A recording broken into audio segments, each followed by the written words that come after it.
I welcome you to the Greater Boston Business and Professional Chapter, our May 2011 meeting. And our guest speaker today is Mr. Earl Sholley. I've known Earl probably since early 90s when I think he had a florist shop or a greenhouse in, is it Holliston? Holliston, Massachusetts. I see I got it right. That's right. And Earl had been very active. He was very active in Father's Rights Group. I think he founded a Father's Rights Group in Massachusetts.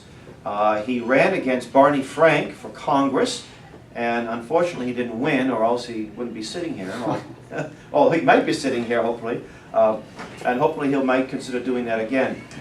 He's involved with a lot of different organizations. He was a very close friend of the late Dr. Mildred Jefferson, and I believe you attended her funeral service down in Texas. Absolutely. And Earl is also involved with the fully informed jury amendment, and that's going to be the topic of his discussion. There's one more thing I want to mention. I attended a couple of these climate change conferences in New York City, made up of scientists and economists, etc., who disagree, who rightly claim there's no global warming. And they have a list, started by Professor Arthur Robinson, a list of scientists. Now, you had to have the right credentials. You couldn't just be a political scientist. You had to be a hard scientist. And it was over 30,000 scientists in the United States alone, not just the world, but including yours truly. Well, I'm going to bring that up. Yeah, so I looked at the list of Massachusetts and I said, I know this guy, I know that guy, and Earl was one of them. So for that alone, he deserves a nice warm hand. So let's bring Earl Sholley right up. Thank you, Tom. He already knew. I have a degree in plant and soil sciences. That's one of my degrees. My first degree was in history, so that qualifies me as a scientist, and I was able to sign the petition, which was also signed by over 9,000 PhDs who see no connection at all or scientific evidence that there's any connection because of man-made activities. Well, it's a pleasure to be here. I was once a member of JBS, and I want to thank this organization for all of the things that you've done over the years to educate the American people. I think maybe now we're at a point in time where they're willing to listen to you a little more. You folks have been on the cutting edge of a lot of these issues for a long time. Certainly Sam Blumenfeld here has been pushing these issues for a very long time. Also a good friend of Dr. Mildred Jefferson, who, by the way, I considered her to be my mentor. I learned an awful lot from Dr. Jefferson. I felt that she was a real blessing, and the thing that brought me in to politics, and as Hal pointed out, I used to have a flower shop and garden center and a very successful landscaping business. I was minding my own business until the government got involved in my life. And that's another reason why not only did I get involved with Father's Rights, because we have one of the worst court systems in the United States of America right here in Massachusetts, especially the family court. But with all the other things going on, Roe v. Wade in the 70s, many other things, we've seen the drift towards socialism in this country for many years. And how do we combat that? Jury nullification essentially is jurors' rights, basically judging whether a law is good or whether a law is bad. Now, I want to back up a little bit. This is Ronald Reagan's centennial year, and I guess we can get to the crux of the problem a little bit, and I'm sure, as President Reagan used to say, I have the uncomfortable feeling that I'm trying to save souls in heaven. You're supposed to laugh now. He also liked to say, among other things, that when you get into bed with government, you're going to get more than a good night's sleep. And one of my favorites, and I apologize since we just had some very good lunch, he liked to say that government sometimes reminds me of that old definition of a baby. An alimentary canal with an appetite at one end and no sense of responsibility at the other. So that being said, good afternoon, and I want to thank Hal as well, because Hal has done yeoman's work over the years. Hal Shurtleff, for me, really, and I'm sure there are other activists in this room, but for me, he's the face of the John Birch Society.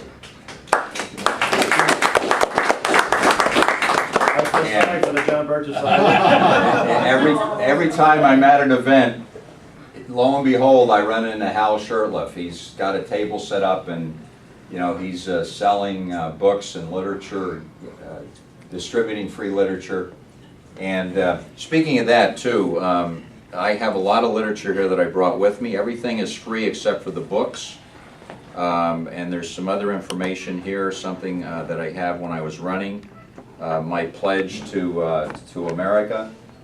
You might want to take a look at that. I think there's some good stuff in there. Certainly better than the new pledge by the Republican Party. And therein lies the problem. It's big government. And so how do we solve the problem? Well, we want to downsize government, right? But what happens when you have two parties who aren't interested in downsizing government? In fact, they both seem to be hell-bent on increasing the size of government. How do we protect our rights, and how do we ensure that they adhere to the Constitution? So nullification is also sometimes referred to as the jury veto power. It's also known as jury discretion, and it's also known as the rejection of bad law. Now, what did our founders think about it? And what was their sense about jury nullification? Well, they set up our government with three separate but equal branches of government: an executive, a legislative branch, and a judiciary. The legislative branch was intended to be the most powerful because they were the direct representatives of the people. Now, in the future, in a scenario like this, what would happen if all three branches of government were acting in collusion with one another to deny individuals their rights? Does that sound familiar? What do?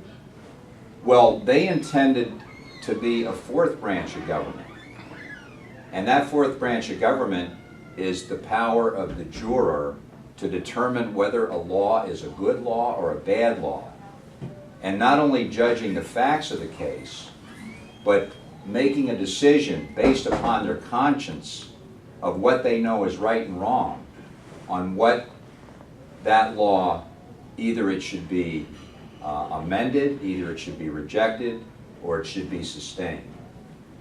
So that's what their intention was. And unfortunately, over the years, we've gotten away from that. All of the founders understood that. The first Supreme Court Justice, John Jay, understood that. In fact, he once said that, and I quote, "Jurors have a right to determine the law as well as the facts in controversy." So let me back up a little bit. What is FIJA? Now, I'm actually listed as a coordinator for FIJA, and I have to apologize. I've been listed on their website as a coordinator, and about every 5 years I call them up and I give them my current information, because usually they have an old telephone number. So I don't really spend a lot of time doing much with FIJA, because at one point in my life I decided that it would be best to run for office, and that's what I did.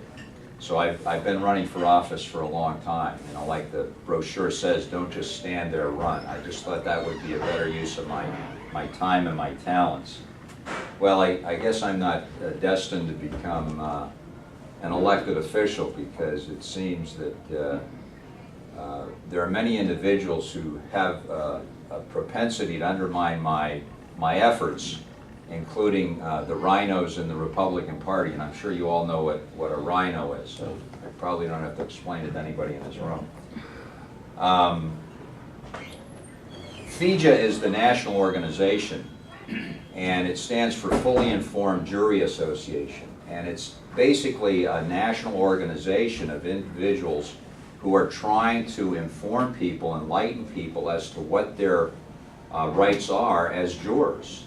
To do just that, to look at a law and to decide based upon their conscience whether that law is a good law or a bad law. We also, we're the ones who are responsible for Jury Rights Day, or Juror Rights Day, which is September 5th. And a good friend of mine, Senator Bob Hedlund, when William Weld was governor a number of years ago, back in the late 90s, he was able to persuade Mr. Weld, who wasn't the most conservative Republican governor we've ever had. In fact, you might remember he recently endorsed Barack Obama for the presidency of the United States. So in my mind, that makes him more of a Marxist than it does a Republican. But he persuaded him to issue a proclamation that September 5th would henceforth be known as Juror Rights Day, or Jury Rights Day in Massachusetts. So we celebrate it in this state and many other states. Another thing we do is we leaflet courthouses. Although you have to be very careful, you have to do it in a general sense. We have a lot of this good literature, and you can't mention a particular trial that's going on. You have to speak in general terms, and usually they have no problem with it. In fact, there have been instances of individuals actually leafleting inside the courthouse, and typically the day that we do that is on September 5th. I'm sure you're not having any problem picking up my voice because I tend to carry very well, so let me know if I drop the microphone too low.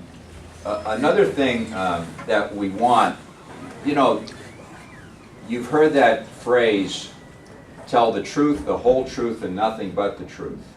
Well, we at the Fully Informed Jury Association expect judges to do the very same thing. And unfortunately, they give instructions to the jury. And most juries and most jurors are not aware of this right that the Founding Fathers gave us. And that's done deliberately. They don't want the jurors to express their rights. They don't want them to even know about their rights. And so that's what we're trying to do. We're trying to get the judge himself or herself to tell the truth, the whole truth, and nothing but the truth. Some of the history. This all started with William Penn in England. If you remember the case of William Penn, he was a Quaker. They ran afoul of a law in England that proclaimed the Anglican Church to be the official church. And so their meeting house was shut down and they were forced to meet out in the street. Well, they were arrested and charged with breaking the law. And to make a long story short, at some point the jurors voted to acquit. And the king or the government decided they were going to teach them a lesson, and they wanted them to change their minds, so they put them in jail, made them pay a fine. The ones that paid a fine were able to get out of jail. There were some who didn't, and they deprived them of their freedom, they deprived them of food, they deprived them even of toilet facilities. And but they wouldn't relent, and they voted based on their conscience, and they refused to knuckle under. And eventually, at some point, the authorities, the courts ruled that they were well within their right to make their decision based upon their conscience of what they thought was right and just. And they were allowed to judge the law itself as well as the facts of the case. So that was the beginning of freedom of the press, freedom of religion, and the ability to assemble peacefully. And that carried over to our own colonial times here in America, pre-revolutionary times, when oftentimes, you know, the colonists took things very literally, and they saw this as an incredible decision on the part of the court in England, because there were a lot of bad laws that came from the mother country, and that, you know, many of them were proclaimed by the king with the collusion of the parliament. So they would routinely nullify a bad law that would impact, that they realized that they felt was unjust, or was unfair. So they would just nullify and they wouldn't obey the law. And another case that we had was the Peter Zenger trial, which many of you they used to teach it in history class. I don't know if they still do. I'm guessing they probably say very little about it. You can't depend upon the press to get the message out because they're nothing but water carriers for the liberal camp. And Peter Zenger published a newspaper, and he made some negative comments about corruption that existed in the governor's office, the governor of the Commonwealth at the time, in New York. And they brought him in on charges of sedition and speaking out, and libel, speaking out against the governor. And they had the audacity to tell him that the truth was no excuse. I mean, can you imagine that? You know, it's bad enough when a judge says ignorance is no excuse, but when the judge actually says to the accused that telling the truth is not an excuse. So eventually it went well for Mr. Zenger, and he was found innocent of the charges by a jury of his peers. That's the key. If it had been in the judge's hands, he would have been found guilty. But the jurors, they extended and expressed their right to judge the law, and it was a bad law, and what they were trying to do to him was a bad thing. And they realized that, and they wouldn't go against their conscience, and they found him innocent. Moving forward a little bit, after the new nation and before the time of our Civil War, we had the Fugitive Slave Act. And in the North, there was no jury. If anybody was caught aiding and abetting an escaped slave, there was no jury in the North, in any of the northern states, that would convict. What they did was they nullified a bad law because they judged the law itself, and they judged it to be a bad law, and so they would not convict. And anybody who was brought before the court, because this was a federal law passed by the Congress, and anyone brought before a northern jury refused to convict. Does anyone have a silver Toyota? You're blocking, a gentleman can't get to his car. Okay. Yeah. Okay, I'm sorry. Innocent, not guilty. So, what are we looking at when we talk about jurors' rights? Well, we want to decide whether the law is good or bad. Is the law being justly applied? Is it compatible with the Bill of Rights? You all know why we have a Bill of Rights. We wouldn't have had a Constitution were it not for the Bill of Rights. And why do we have a Bill of Rights? Because it protects us from oppressive government. Because the founders understood that any government at any time, even a constitutional republic, and a government founded by a good and moral people, could eventually become tyrannical. And we're seeing that today. We're seeing it in a lot of areas, which I'll touch upon later on. So, what happened? Where did this right go? If this was a right that was enshrined by the Founding Fathers, what happened to it? Well, in the late 1890s, there was a move from some powerful interest groups. I'm sure the bankers weren't in that mix. People with money, powerful groups, who decided that giving the jury or jurors too many powers would not be a good thing, because then the process couldn't be manipulated. It couldn't be manipulated by the lobbyists. And also over the years, starting with the Chief Justice John Marshall, and the Marbury decision, they took more and more rights away from the average person. You know, we were intended to be a constitutional republic, and the most powerful people were supposed to be our elected representatives. And that's the way it should be. In fact, they intended the judiciary to be the weakest branch of government. And yet, here we are in the 21st century, and I'm sure if I asked a lot of people in this room separately, they'd probably say the judiciary has become the most powerful branch of government because the Congress has abdicated its responsibility to take jurisdiction over some of these issues. And they're deferring that responsibility as directly elected representatives of the people. They're deferring to the courts. And we cannot continue to allow that to happen. And we have judges now who are issuing edicts, who are legislating from the bench, and it's nothing more or less than judicial tyranny. Also, and I, with all due respect, if there are any lawyers in the audience, I have to say that lawyers themselves are part of the problem. Unfortunately, we have just about every judge in this country is a lawyer. And they're a close-knit group. They refer to one another as brothers and sisters. Lawyers typically defer to judges because they're scared of judges. It should be the other way around. It's the government and the judges who should be afraid of the people. Amen. But that's not the case. And in Massachusetts, it's especially bad because we don't elect judges.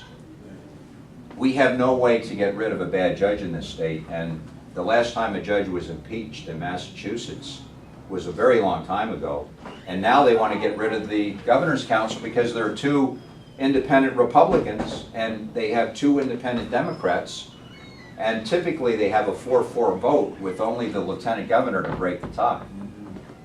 So it's a woeful state, a woeful situation here in Massachusetts. You know, the ideal situation, I think, Missouri has a great way of doing it. Every 6 years or whatever it is, a judge has to run for office, can't spend any money. You know, they keep money out of the process, but that judge has to get 50% of the vote if that judge is going to continue in office.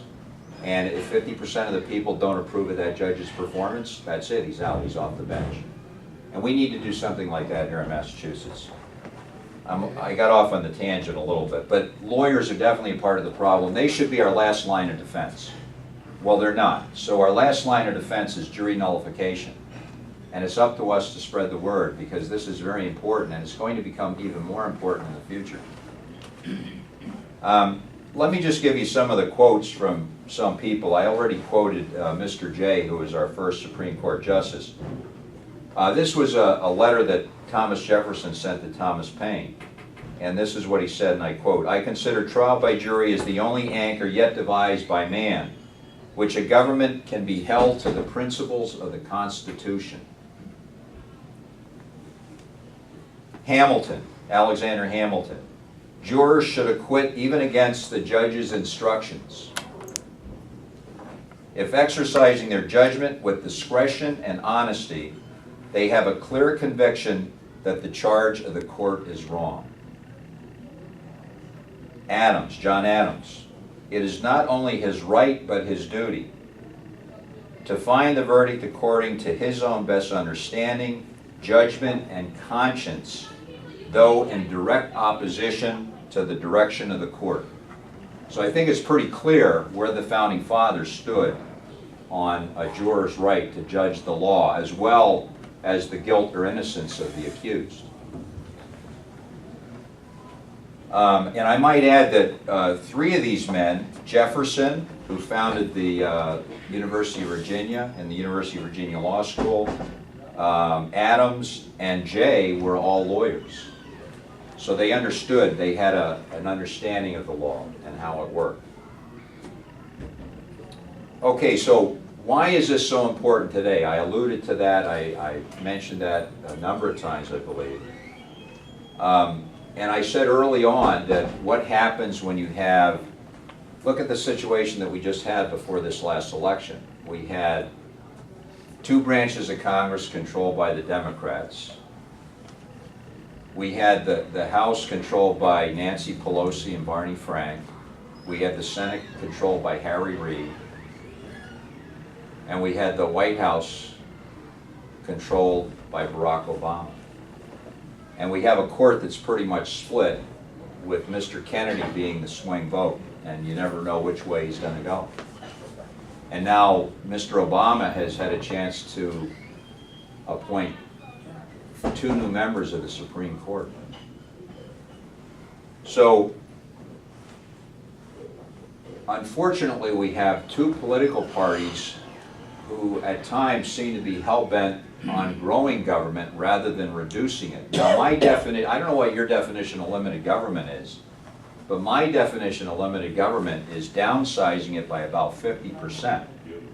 That's a good start. You know, I want you all to look up this, this article by, well, I know Hal would definitely love to defund the UN budget. There's a new governor down in Puerto Rico. I just want to get off the track a little bit. But this guy, Puerto Rico of all places, I mean, you'd expect that to be a socialist cesspool. Well, for the first time since the 60s, they elected a Republican governor. The first day on the job, he had to do two things. He had to take out a loan to meet payroll, and he had to fly up to New York because Moody's was going to downgrade their bond status to junk. That's what he had to do the first day on the job. He managed to get the legislature in Puerto Rico to agree to downsizing the budget and cutting down on the size of government by 20% over 2 years. Wow, that's great. They were 50% over, their expenditures were 50% over revenues. In 2 years, he's gotten that down to about 10%. And he got the legislature, and well over 70% of the legislature to go along with that plan. He's now talking about the United States and the President and the Congress that they have to get their fiscal house in order if they're going to correct the problems that we have. But do you hear the major parties really seriously talking about downsizing government? No, absolutely not. That's part of the problem. Government, the tentacles of government, a leviathan, Mr. Griffin's term, a leviathan reaching into every aspect of our lives, every aspect of our lives. You know, from whether you're talking about taxes, whether, you know, the social agendas that they're pushing, homosexuality, undercutting parental authority, all of those areas. It's unprecedented, and it has to stop, because the end result, you know what the end result is. We're halfway there now. We're halfway there to a socialist state. In fact, in some respects, right. We're looking at a situation where, you know, it may have gone too far, and then we have to listen to Jefferson's words, which are more pertinent all the time.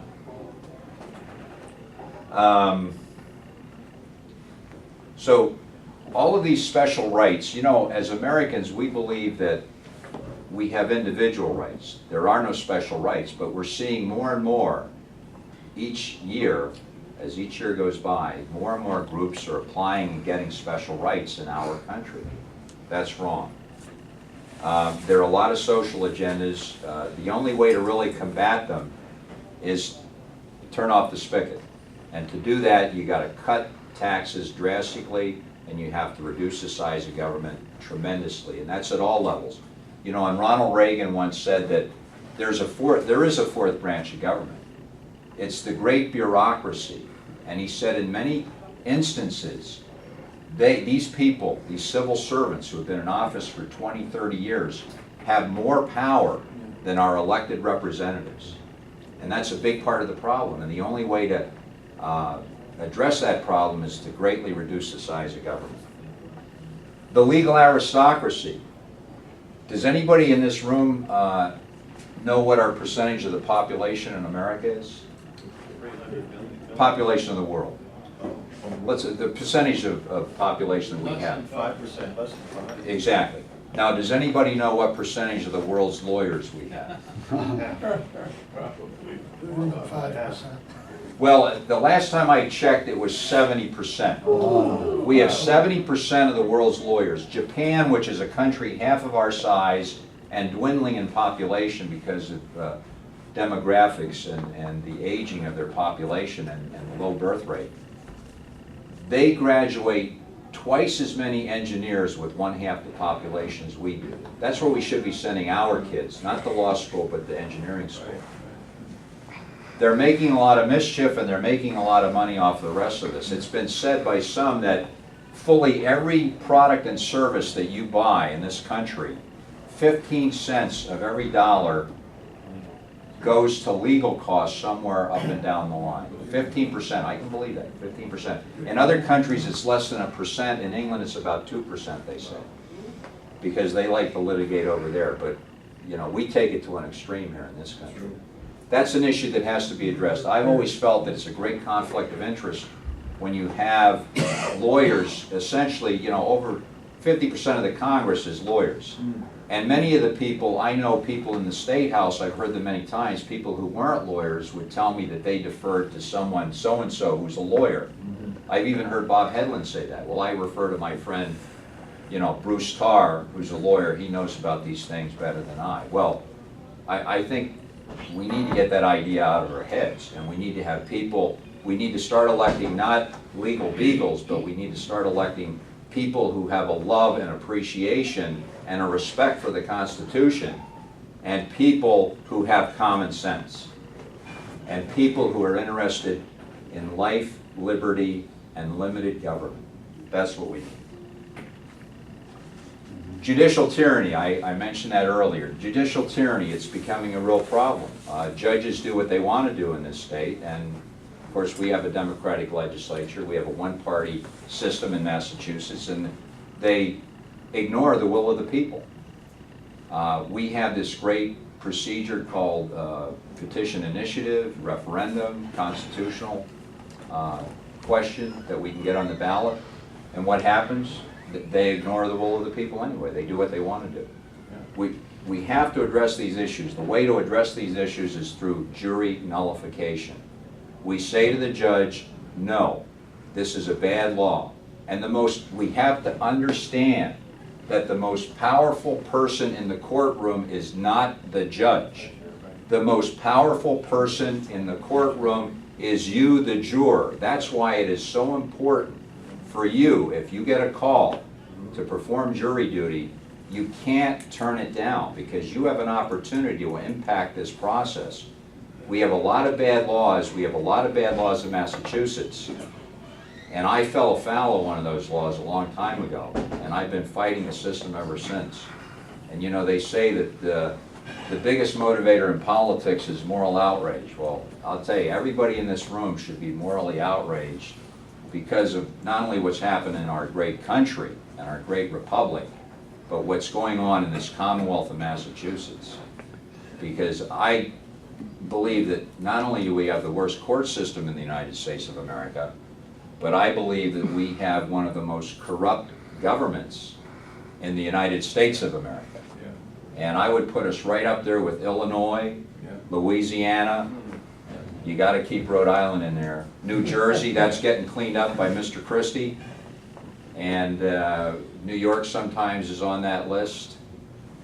I think I got Not California though, that's pretty clean. Well, yeah, California is, it never was on the top 5, but it's been, well, you know, there's a good case for socialism, isn't it? Yeah.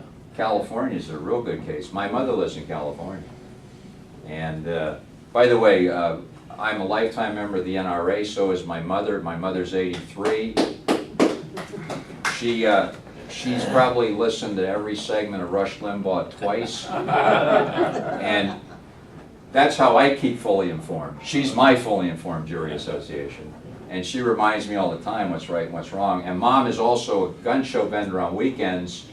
Grew up on a farm in Pennsylvania, and her nickname is Annie Oakley. And she got that nickname because she used to shoot groundhogs out of her bedroom window at the farmhouse. One day she got off a bullet and she killed 2 with one shot. She's also known as Barstow Betty. That's her CB handle. And she's a member of the REACT team out there at 83. They respond to natural disasters. Like earthquakes, flash floods, brush fires.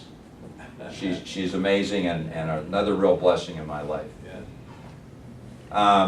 Okay, so I have, there was something else I mentioned. Let me just read you some things here. This is from the primer. This is a nice brochure. It's a primer for prospective jurors, and then I'll go into the summary.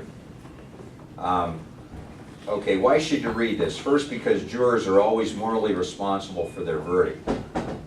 Whoever takes on the responsibility has a right to full information, and it might be you. Second, fully informed juries are important because, in addition to providing justice for the accused, trial jurors were expected by the framers of our Constitution to use their verdicts to check, balance, and guide all three branches of government. Jurors still have that vital role to play and still have the power to perform it, but this part of their job rarely is explained to them by the court, and that's why it's up to you to get the word out. I wanted to talk to you too. This is still being discussed. You know, it's not that this has gone away completely. We're still seeing the courts deal with this particular right. In 1972, in a case that came out of the federal court, this was the D.C. Circuit Court of Appeals, and it held in that decision that the jury has an unreviewable and irreversible power to acquit in disregard to the instruction of the law given by the trial judge.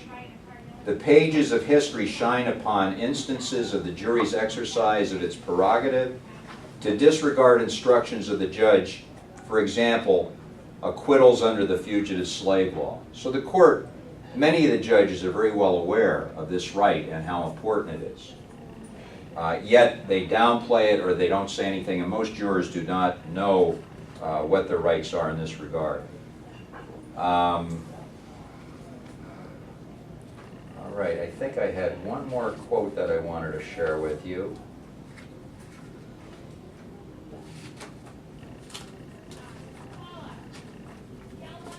There we go. This is how I'm going to sum it up, and then I'll take any questions that you might have. In summary, the secret is this: you, the juror, are the most powerful person in the courtroom because you alone have the last say on both the law and the evidence. If the jury acquits the defendant in a criminal case, that ends it. The defendant cannot be tried again for the same crime. This is the essential power that citizens must have if we are to retain control over our government servants. Remember that term, servant. It's supposed to be public service, not personal enrichment. So that no matter what actions the government makes illegal, very important, no matter what actions the government makes illegal, it is we, not they, who can decide whether or not to apply the law. FIJA urges you to use your awesome power wisely to promote liberty and justice and to guide the democratic process. And I thank you very much. Does anybody have a question? Yes, sir.